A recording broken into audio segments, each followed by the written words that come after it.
والضحى والليل إذا سجى ما ودعك ربك وما قلى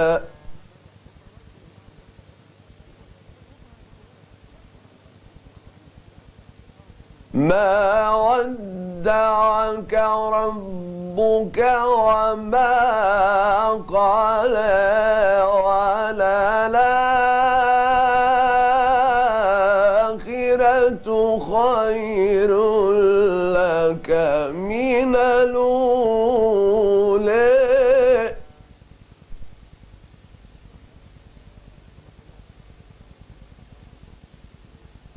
ما ودعك ربك وما قلى وللآخرة خير لك من الأولى ولسوف يعطيك ربك فترضى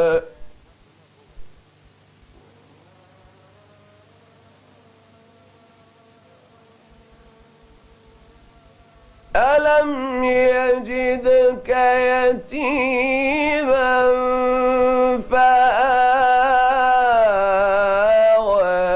ووجدك ضالا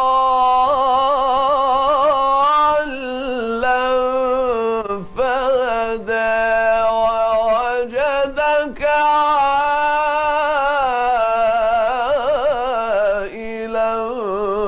فأغنى. القارئ عبد الفتاح علي عبد الفتاح، شهرتي عبد الفتاح الطاروطي، نسبة إلى قريتي طاروط مركز الزقازيق محافظة الشرقية، مولود بتاريخ 29/4/65، متخرج من كلية أصول الدين قسم الدعوة الإسلامية بتقدير عام جيد جدا عام 1987. أعمل إمام وخطيب بمديرية أوقاف الشرقية. الزقازيق لله أنت أيتها المدينة، أم من حولها قراها، وطاروط إحداها بمآذنها العالية والتي ترى من كل مكان، في قرية تعانقت فيها البساطة بالهدوء، وهما نعمتان تميز بهما ساكن الأرياف، فانطلقت ألسنتهم بالحمد والاعتراف. الحمد لله رب العالمين أن الله شرفني بحمل القرآن، وكانت هذه أمنية والدي رحمة الله عليه أن وهبني للقرآن وأنا في بطن أمي، فقال: اللهم إن كان ما في بطن زوجتي ذكرا فإني أهبه إلى القرآن الكريم. الشيخ عبد الفتاح كنت حامل فيه 6 أشهر، وأبوه دي طلب أبوه إن شاء الله، قال لي يا رب ارزقني بولد وأوهبه للقرآن، فربنا شيء علينا الشيخ عبد الفتاح ده إنه بقى لما تم 3 سنين ودى الكتاب، وحقق الله له ما أراد، فأخذ بيدي إلى الكتاب وعمري 3 سنوات. حفظت من القرآن حوالي 8 أجزاء قبل دخول الصف الأول الابتدائي على يد فضيلة الشيخ نبوي أحمد رحمة الله عليه. ثم استكمل فضيلة الشيخ عبد المقصود السيد النجار رحلة تحفيظ القرآن الكريم، وكان والدي هو المرجع ليراجع لي ما تم حفظه من ألواح جديدة ومراجعة الماضي، فإذا ما تجاوز الشيخ عن خطأ أو خطأين في صورة كاملة كان الوالد يقف بالمرصاد، فإذا ما أخطأت في صورة كاملة خطأ واحدا وصل الأمر أنه يراجعني ما يقرب من 5 مرات أو 6 مرات في الصورة الواحدة. كان هو لسه صغير بسن يعني من قبل سن 8 دي، كان يقعد ويجود، يقعد يقرأ بصوت حسن كده واحنا قاعدين القعدة الاجتماعية في البيت. كنا ننبسط منه ونبدأ بالتالي نشجعه، نسمعه مرة في البيت ونروح بالجامع واحنا بنصلي قدام منا هنا. عادتنا في الأرياف كان قبل العصر نقعد 5 دقايق نقرا ايتين قران، كل واحد كده، يعني كل يوم اي حد من القراء من القراء بتوع البلد يقرا ايتين 5 دقايق. فاحنا كنا نرشح الشيخ عبد الفتاح في البدايه عشان على سبيل التمرين التدريب والخبره. فتح الله عليه، كان هو كل ما يقرا ربنا يفتح عليه ويزيد، يتسع مجاله في الصوت، يتسع مجاله في القرآن، ويتسع مجاله حتى في طول النفس. أنا أذكر له وهو سنه 6 سنين قرأ آيتين في نفس واحد، من أول أعوذ بالله من الشيطان الرجيم وتلك الأمثال نضربها للناس لعلهم يتفكرون. يعني لو أنزلنا هذا القرآن على جبل لرأيته خاشعا متصدعا من خشية الله، وتلك الأمثال نضربها للناس لعلهم يتفكرون. هو الله الذي لا إله إلا هو عالم الغيب والشهادة هو الرحمن الرحيم. وكان في سنه الآن لا يتجاوز 6. الطاروطي ابن من أبنائها، نبت من نباتها اليانع، وشاب من شبابها اليافع. نعم، للحب مفردات كثيرة يختصرها جميعا قبلة دافئة يوقع بها الأبناء على وجوه الآباء، لتكون من كل عهود الحب أوثق، ومن جميع المعاني أبلغ وأعمق. وهذا ما جعلني أبيت في حضن أبي وأسمع القرآن وأنا نائم. حقيقة والله كان الوالد يوقظ والدتي ليقول لها اسمعي عبد الفتاح يقرأ وهو نائم ولا يخطئ. فقالت وإذا ما أخطأ هل عليه حرج؟ قال والله لو أخطأ وهو نائم لضربته على وجهه. فكانت تضحك، يعني كيف هذا الإصرار في أن الوالد يريد أن يخرج ولدا حافظا للقرآن الكريم جيدا. وقال أنا رجل فقير لا أملك من الدنيا شيء، وهذا ميراثي أورثه لأولادي وأنا حي، ولا أجد ميراثا من عقار ولا مال إلا أن أحفظهم القرآن الذي هو عز الدنيا وشرف الآخرة. ثم أورثنا الكتاب الذين اصطفينا من عبادنا فمنهم ظالم لنفسه ومنهم مقتصد ومنهم سابق بالخيرات بإذن الله.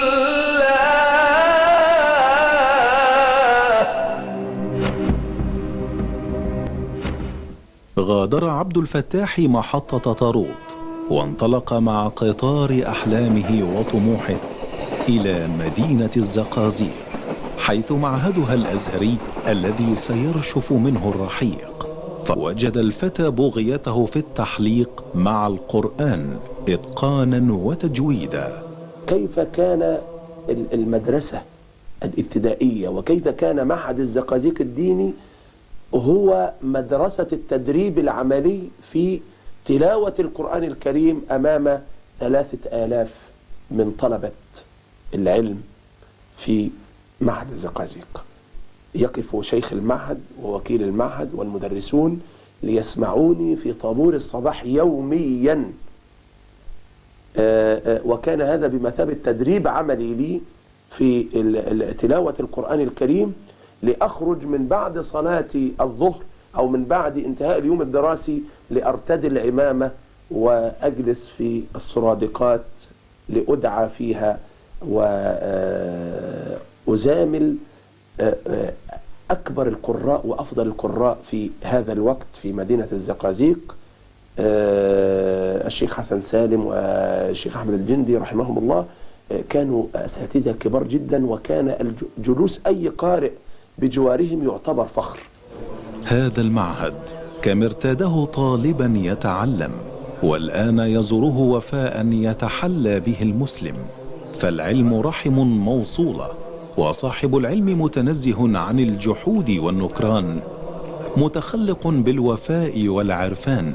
الأستاذ الشيخ عبد الفتاح لم ينقطع عن المعهد ولا زيارته للمعهد ولا أساتذته، وما زال يحترم جميع أساتذته الذين درسوا له، وأنني قد درست له مادة الفقه والتفسير سنة 83 في الثانوية، وكان مثاليا وكان من الطلاب الممتازين. كان يأتي للإذاعة كل يوم في إذاعة معهد الزقازيق، حيث كان المعهد في هذا الوقت كان معهدا عسكريا في هذا البلد الطيب الكريم في محافظة الشرقية، فكان دائما في كل يوم له قراءة خاصة، وقراءته كان يفهم منها التفسير لآيات الله تبارك وتعالى، وكان يدرس دائما وأبدا معاني كتاب الله، كأنه كان يقرأ كتاب الله، وكأنه كان يفسر كتاب الله في قراءته لكتاب الله تبارك وتعالى.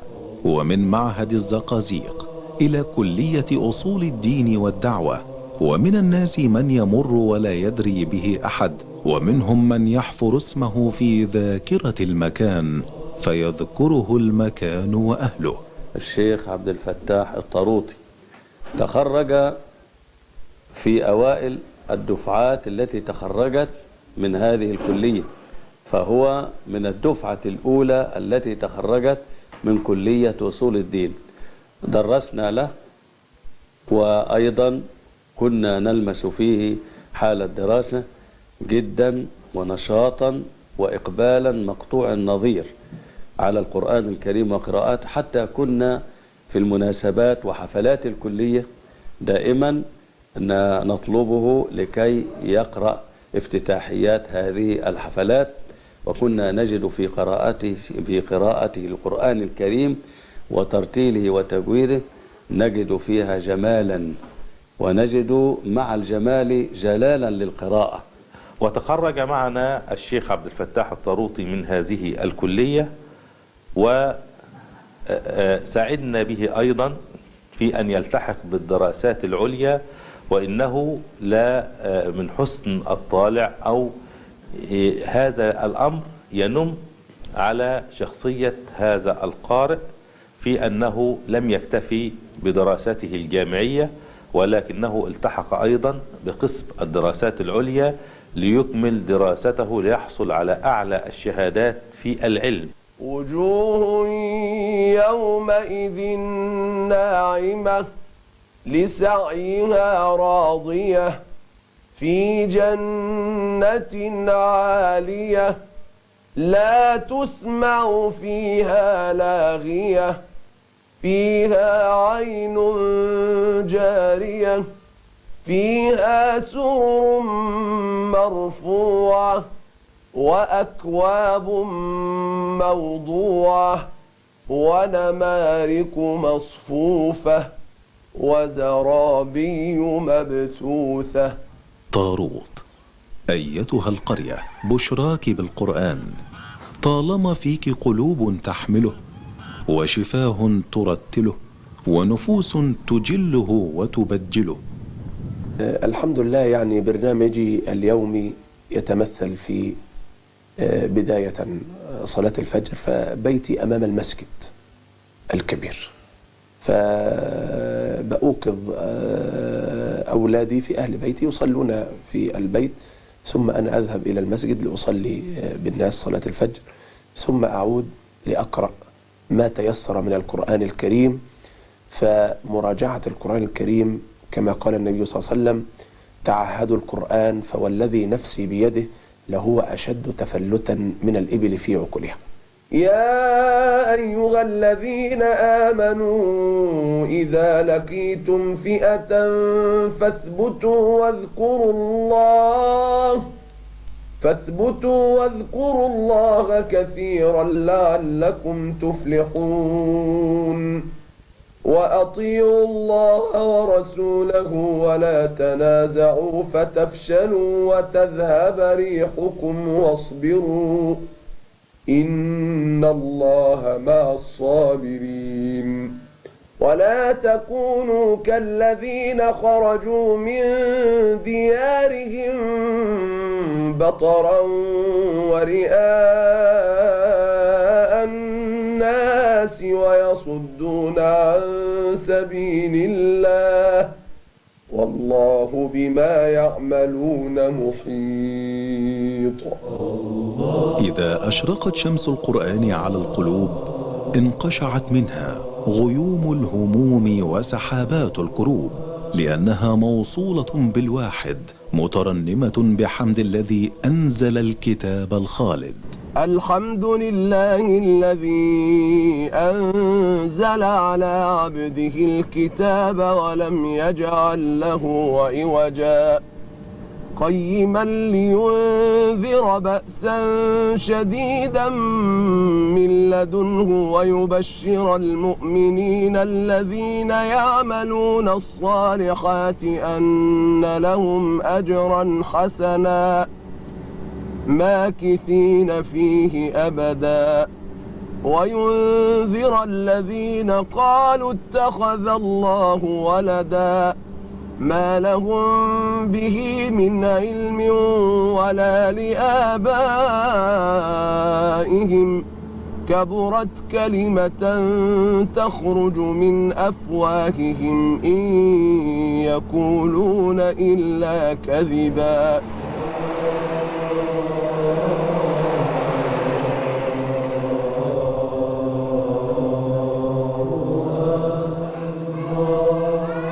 معهد طاروط الأزهري الابتدائي هو المكان الأثير لدى الشيخ، يحبه حبين: لجلال رسالته ولأن طلابه أبناء قريته، وهو يشرف عليه، يصحب مديره وأساتذته فيزور الفصول الدراسية ويتابع العملية التعليمية ويطمئن على براعم اليوم رجال الغد. ومنسوب المعهد يعترفون بأثر الزيارة والزائر. بوصولنا للمعهد هنا بينا الشيخ عبد الفتاح الطاروطي بصراحة قايم معانا يعني بمجهودات عالية جدا، لدرجة ان هو بيجيب لنا بعض المدرسين، لان كده المعهد فيه نسبة عجز شديدة جدا.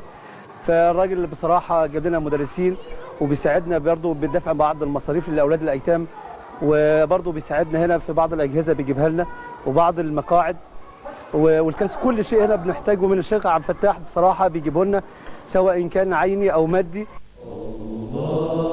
هنا مسرح أحلامه ومهد أمنيته، أرض نذرها ليقوم عليها مجمع إسلامي يشمل مسجدا ودارا للقرآن ومستوصفا. ولا عجب، فالنفوس الكبار أحلامها كبار، تحب للآخرين الخير وتسعد بسعادة الغير. وعند المشكلات والمعضلات يتأخر الكثيرون ويبقى أهل القرآن في المقدمة، يهرع الناس إليهم ويعرضون شؤونهم عليهم فيجدون عندهم القول السديد والرأي الرشيد. عرفت عن الشيخ عبد الفتاح يحبه الكثيرون من الناس لأنه شخصية فريدة ومتنوعة ومتميزة، يحب الخير لكل الناس ويجامل كل الناس ويحل المشكلات لكثير من العائلات. عبد الفتاح الطاروطي بالنسبة للقراء وبالنسبة لأهل القرآن له ميزة مش قد تكون مش متوفرة في بعض القراء. أنا أحكي منظر حصل أمامي. رحت في حفلة من الحفلات وكان صاحب هذه الحفلة رجل مسكين، وكان ارتباط الشيخ عبد الفتاح بالناس ان هو اتفق على اجر معين. فانا ميلت عليه بقول له يا شيخ عبد الفتاح ده نظام كذا، اقسم بالله ما ياخد ولا ساعه. اتعلمنا منه الاداء بتاعه، الاداء المميز اللي هو بيأدي القرآن بأمانة، بيراعي ربنا في أدائه للقرآن، وهو بيحرص ان قراءة القرآن مش عن انه قارئ واخد فلوس، لا هو بيحرص ان قراءة القرآن دي رسالة هو بيأديها واحنا بنأديها وتعلمنا منه كده. أفلا ينظرون إلى الإبل كيف خلقت وإلى السماء كيف رفعت وإلى الجبال كيف نصبت وإلى الأرض كيف سطحت فذكر إنما أنت مذكر لست عليهم بمسيطر إلا من تولى وكفر فيعذبه الله العذاب الأكبر إن إلينا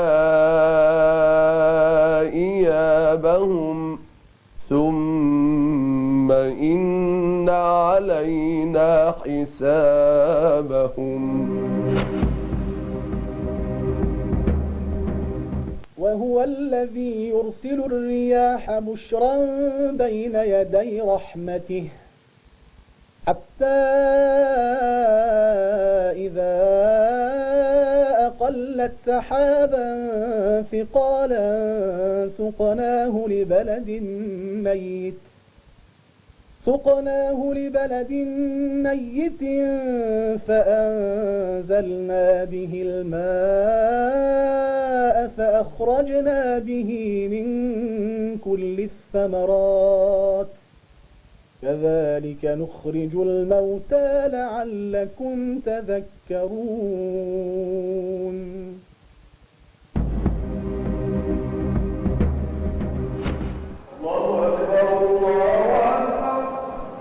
الآذان الخالد يهز الأعماق وتردده الآفاق وتخشع له السبع الطباق. إنه الفرح الأزلي يلتقي بالفرح الأسبوعي يوم الجمعة، فرح لم ينسى الشيخ أن يشرك فيه ولده ليأخذ بنصيبه من الغنيمة عندما يتلى الكتاب ويطرب المحراب. إن الذين يتلون كتاب الله وأقاموا الصلاة وأنفقوا مما رزقناهم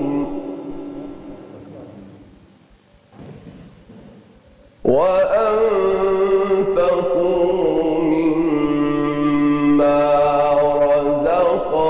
رزقناهم سرا وعلانية يرجون تجارة لن تبور. مجال الدعوة الدعوة بدون حفظ قرآن وبدون تلاوة القرآن الكريم هي دعوة جوفاء ليس فيها قوة وليس فيها وصول إلى قلوب الناس، فكلاهما يكمل بعضهما الآخر. فأنا كما أني حريص على أن أؤدي التلاوة بقوة، فإني حريص أيضا على أن أؤدي الدعوة بنفس القوة، لأن هناك جمهور يأتي إلي وأنا في قرية فيها 7 مساجد، فكيف يعني أستقطب بعض من أهالي البلد ليأتون إلي ومسجدي متطرف عن هذه المساجد الأخرى؟ فلو لم يكن الداعية له أسلوبه وله مواضيع الجيدة الجذابة التي تتناسب مع العقول وتتناسب مع العصر وتتناسب مع الأحداث، ما أتى إلي أحد. إن أول بيت وضع للناس للذي ببكة مباركا وهدى للعالمين فيه آيات بينات مقام إبراهيم ومن دخله كان آمنا. وما تفعلوا من خير يعلمه الله وتزودوا فإن خير الزاد التقوى واتقون يا أولي الألباب. الله أكبر. أنا مكاني أبعد عن هنا حوالي 50 كيلو وجاي مخصوص عشان أسمع الشيخ عبد الفتاح أو أمتع نظري برؤية الشيخ عبد الفتاح، لأن الشيخ عبد الفتاح قبل ما يكون قارئ ومجيد وفي القرآن الحمد لله رب العالمين أحكامه بسم الله ما شاء الله، وأعطي مزمارا من مزامير آل داود، يعني هو إنسان مجامل لأبعد الحدود. وأخلاقه لا يعني أصدقك القول بأننا كما نسمع عنها تماثل أخلاق الصحابة التي نسمع عنها في السيرة، سلوكياته في بيته مع والدته مع زوجته مع إخوانه مع جيرانه مع كل أصدقائه ومحبيه، وبرضه بيجامل الكل، يجامل الجميع في أي مناسبة إنسان بيدعو فيها ما بيتأخر عن الشيخ عبد الفتاح الطاروطي. وطبعا يعني أنا أقول لفضيلة الشيخ عبد الفتاح الطاروطي تحيا بكم كل أرض تنزلون بها كأنكم في بقاع الأرض أمطار، وتشتهي العين منكم منظرا حسنا كأنكم في عيون الناس أزهار. ومن القراءة إلى الخطبة إلى الحديث والشجرة المثمرة يستظل بها الجميع ويحتمي بها من الحرارة والصقيع. وكذلك الشيخ لقراءته حلاوتها، ولخطبته فصاحتها، ولدروس العصر إشراقتها، فالعطاء ألوان والنفع صنوان وغير صنوان. النبي صلى الله عليه وسلم حين قال خيركم من تعلم القرآن وعلمه، صحيح أنا لا أفتح كتاب، ولكني من خلال دوري كداعية في مسجدي من خلال حلقة تحفيظ القرآن الكريم التي أصحح فيها بعض الصور لبعض حفاظ القرآن الكريم ولبعض المحبين ولبعض المصلين، أنني أقرأ لهم وأصحح لهم من ألفاظ ومن أحكام ومن مخارج للحروف، حتى إذا ما أراد الإنسان أن يحفظ صورة أن يحفظها حفظا جيدا سليما.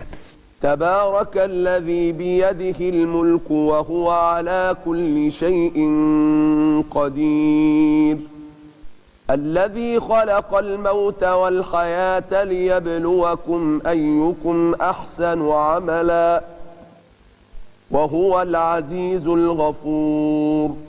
مع أن وقت القارئ وقت ضيق ووقت محدود دائما يحتاج فيه إلى الراحة، إلا أن هناك أمور تفرض نفسها على القارئ، فالقارئ إذا ما استسلم إلى الارتخاء واستسلم إلى عدم ممارسة أي نوع من أنواع الرياضة والنشاط، فإن ذلك يؤثر على نفسه، يؤثر على صوته، يؤثر على صحته، فلا بد من ممارسة أي نوع من أنواع الرياضة، رياضة المشي، رياضة التنس، رياضة أي شيء من الأشياء التي تعطي طاقة وحيوية وتجدد الدورة الدموية وتجعل نفسه يعني نفس سهل جيد.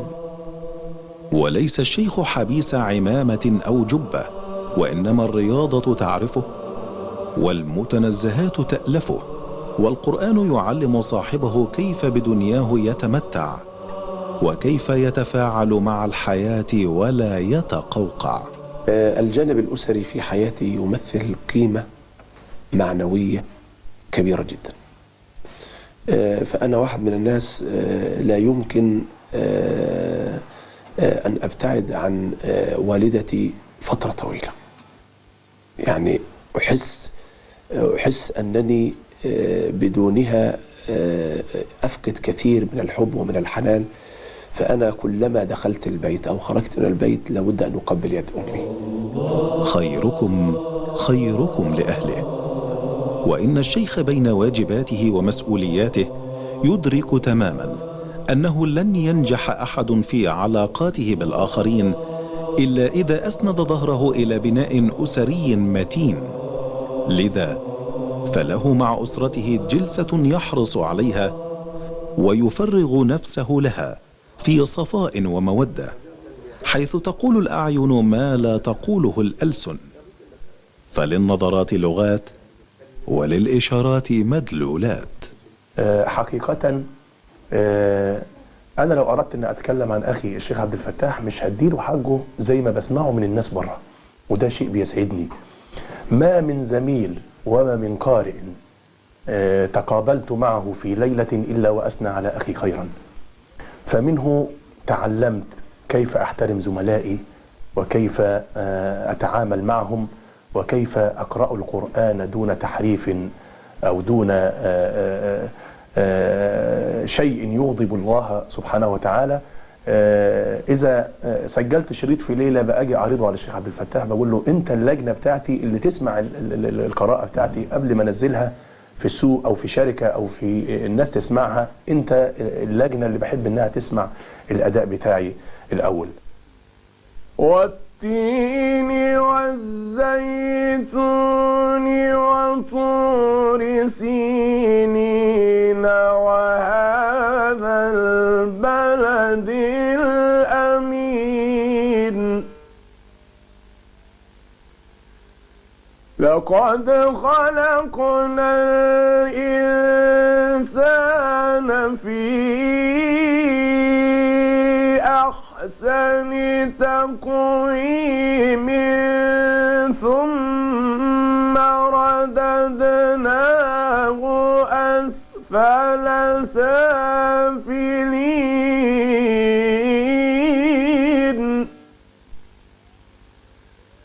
إلا الذين آمنوا وعملوا الصالحات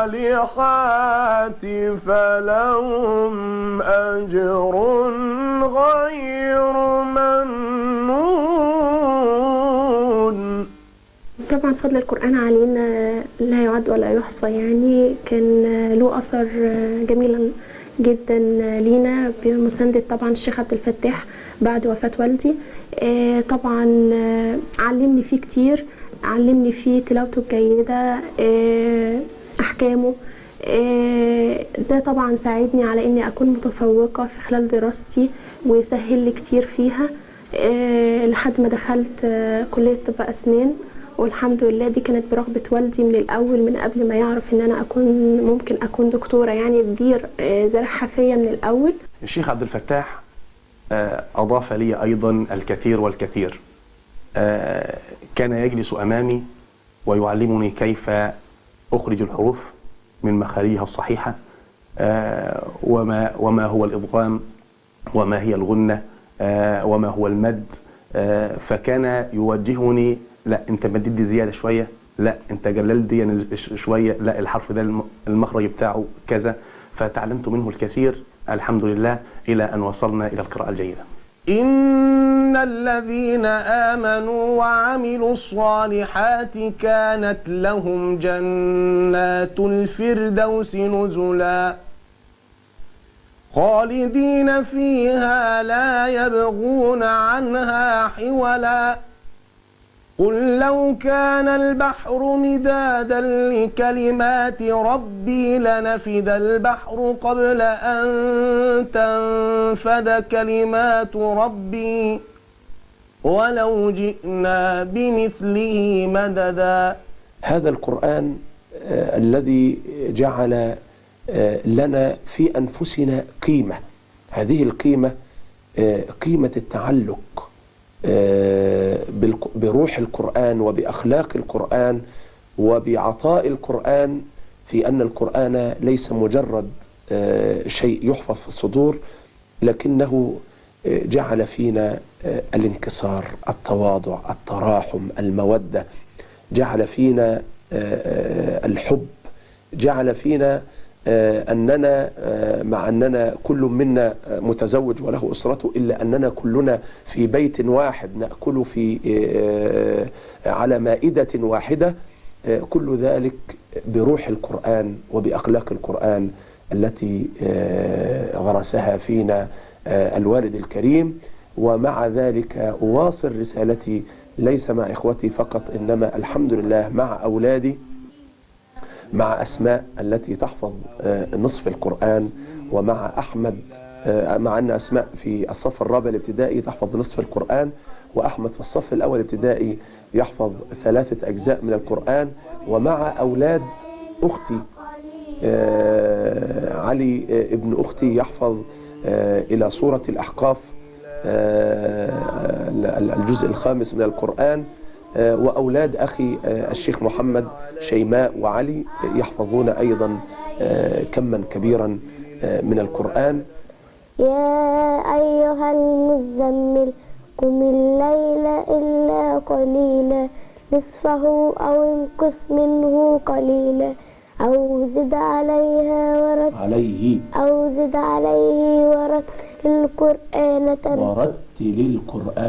ورتل القرآن ترتيلا. وللمكتبة من وقت الطاروطي نصيبها، فالكلمة المقروءة للعقل نور، وللعين متعة وسرور. ومن تصدى للدعوة حري به أن يجدد المعلومة ليواكب الجديد ويقدم المفيد. وإذا كانت الأمية أمية الحاسوب، فقد محى الشيخ أميته، فهو يسجل شرائطه ويسمعها ويمنتجها ويطبعها. القرآن الكريم لا يجعل تحرك الإنسان محدود، لا في مكان محدد ولا في بيئة محددة، بل يجعل الآفاق تتفتح أمام القارئ. فكنت أسافر ممثلا لبعثة وزارة الأوقاف منذ عام 96. سافرت خلالها لأول مرة في حياتي إلى الولايات المتحدة الأمريكية.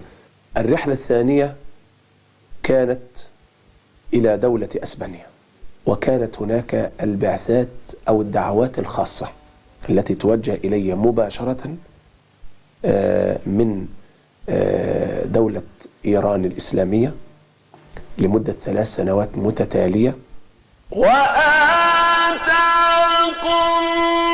من كل ما سألتموه وإن تعدوا نعمة الله لا تحصوها.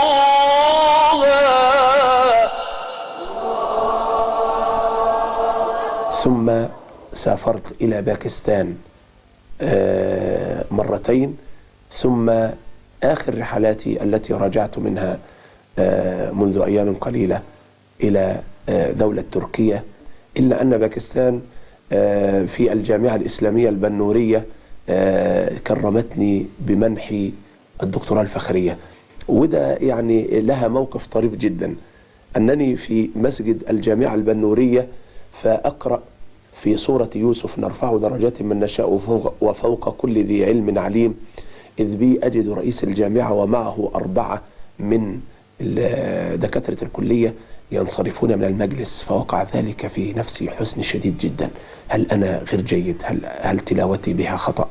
هل وإذ بي بعد حوالي نصف ساعة من التلاوة، والتلاوة امتدت حوالي ساعة أو ساعة إلى 10 دقائق، إذ بهم يرجعون مبتسمين ومعهم برواز، أنا لا أدري ماذا فيه، فجلسوا حتى انتهت التلاوة، ثم قام رئيس الجامعة فقال بعد هذا الأداء الطيب المبارك الذي أمتعنا في القارئ الشيخ عبد الفتاح الطاروطي بهذه التلاوة، فإننا قد قرر مجلس إدارة الجامعة منح الشيخ عبد الفتاح الطاروطي شهادة الدكتوراه الفخرية التي تعتبر الأولى من نوعها من الجامعة الإسلامية البنورية، وكانت مثابة فخر والتي بطبيعة الحال أهديتها لأهل القرآن الكريم، لأنها هذه الشهادة ليست لشخصي إنما هي للقرآن ولأهل القرآن، وتكريما لقارئ القرآن لأنه أخلص في تلاوته فوصلت تلاوته للناس. ألم نشرح لك صدرك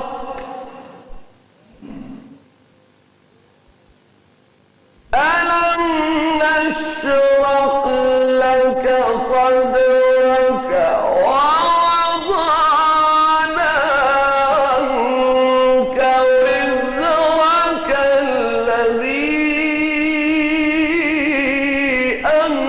أنقض ظهرك ورفعنا لك ذكرك فإن مع العسر يسرا إن